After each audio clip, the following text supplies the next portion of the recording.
গতকাল থেকেই কিন্তু সারা দেশে বৃষ্টিপাত হচ্ছে। তারও ২ দিন আগে থেকেই কিন্তু দক্ষিণাঞ্চল উপকূল অঞ্চলে বৃষ্টিপাত হয়েছিল। তবে বিস্তীর্ণভাবে সারা দেশের উপর গতকাল থেকে বৃষ্টিপাত শুরু হয়েছে এবং সেই অনুযায়ী আমরা গত ২৪ তারিখে সন্ধ্যা ৬টা থেকে ২৬ তারিখে সন্ধ্যা ৬টা পর্যন্ত ৪৮ ঘন্টার জন্য সারা দেশে ভারী বর্ষণের সতর্কতা বার্তা জারি করেছি। মূলত মৌসুমী বায়ুর সক্রিয়তার জন্য এই বৃষ্টিপাত হচ্ছে। বাংলাদেশের উপর যেহেতু বর্ষাকাল চলছে, বর্ষাকালে মৌসুমী বায়ু যে সক্রিয় হয়ে যায়, সেই সক্রিয়তার জন্য এই বৃষ্টিপাত হচ্ছে।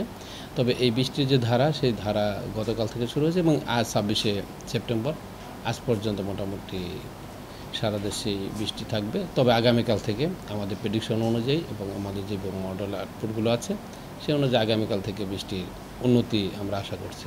আসলে গতকাল সে লঘুচাপটি উড়িষ্যা উপকূল দিয়ে ভারতের স্থলভাগের উপর সে গুরুত্বহীন হয়ে পড়েছে। আর সে গুরুত্বহীন হয়ে পড়ায় বঙ্গোপসাগরে এবং বাংলাদেশের স্থলভাগের উপরে মৌসুমী বায়ু সক্রিয় হয়েছে, বিদায় এই বৃষ্টিপাত হয়েছে।